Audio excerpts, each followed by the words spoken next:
Welcome everyone. আজকে আমরা দেখব আইডেন্টিফিকেশন অফ ফ্লিস। এখানে আমরা ৩টা ফ্লি এর আইডেন্টিফিকেশন করব: টেনোসেফালিডিস ক্যানিস, টেনোসেফালিডিস ফেলিস এবং জেনপসিলা চিওপিস। এই ৩টা আইডেন্টিফিকেশনের ক্ষেত্রে প্রথমে আমাদের বুঝতে হবে এটা ফ্লি কিভাবে বুঝলাম। ফ্লি বোঝার একটা উপায় হলো তার বডিটা থাকবে bilaterally compressed and body is divided into 3 parts: head, thorax and abdomen. And এখানে তাদের কোম্ব থাকবে। কোম্ব মানে চিরুনির মতো কিছু একটা অংশ। এখানে এক ধরনের কোম্ব থাকবে, এখানে এক ধরনের কোম্ব থাকবে। সো মুখের দিকে যেটা থাকবে সেটা হচ্ছে জেনাল কোম্ব, আর এদিকে যেটা থাকবে ঘাড়ের দিকে সেটা হচ্ছে প্রোনোটাল কোম্ব। এখন আমি এটা টিনোসেফালিডিস ক্যানিস সেটা আমি বুঝবো কীভাবে? সেটা হচ্ছে কোম্বের স্ট্রাকচার দেখে। আমি যদি দেখি যে জেনাল কোম্বের প্রথম কোম্বটা যদি দ্বিতীয় কোম্ব থেকে আকারে ছোট হয়, তাহলে আমি বুঝবো এটা টিনোসেফালিডিস ক্যানিস। ঠিক আছে?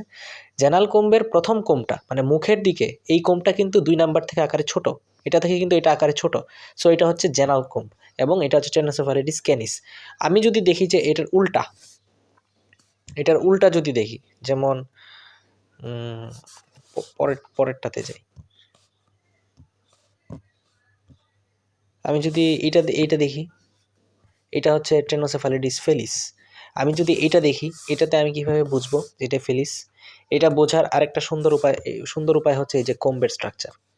আমি এখানে জেনাল কোম্বটা যদি, এই পার্টটা হচ্ছে জেনাল কোম্ব। সো জেনাল কোম্বের প্রথম কোম্বটা দ্বিতীয় কোম্বটা আকারে কিন্তু প্রায় সমান। সো এটা টেনোসেফালিডিস ফেলিস। বাকি সব বৈশিষ্ট্য সেম একদম। Body is divided into head, thorax, abdomen, genal frontal comb present, but the first spine of the genal comb is approximately equal with other spines. এইটা হলো তাদের ডিস্টিংগুইশেবল ক্যারেক্টার।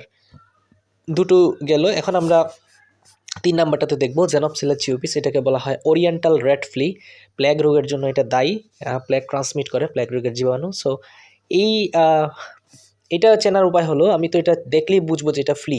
সো ফ্লি বোঝার পরে আমি দেখবো যে কোম্ব আছে কিনা। যদি দেখি কোম্ব নাই, যেমন এখানে কোনো জেনাল কোম্ব নাই, এইদিকে কোনো প্রোনোটাল কোম্ব নাই, সো এটা হচ্ছে জেনপসিলা চিওপিস। এটাই হচ্ছে এদের বৈশিষ্ট্য।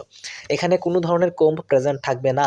যদি কোনো ধরনের কোম্ব প্রেজেন্ট না থাকে তাহলে এটা হচ্ছে জেনপসিলা চিওপিস। আর কোম্ব যদি প্রেজেন্ট থাকে তাহলে আমরা দেখবো যে কোন কোম্বটা বড় কোনটা ছোট। যদি সমান থাকে তাহলে বুঝবো যে এটা ফেলিস, যদি সমান না থাকে তাহলে বুঝবো এটা ক্যালিস। এই ছিল আজকের পার্টটা। নেক্সট পার্টে আমরা দেখবো যে identification of lice. Thank you very much.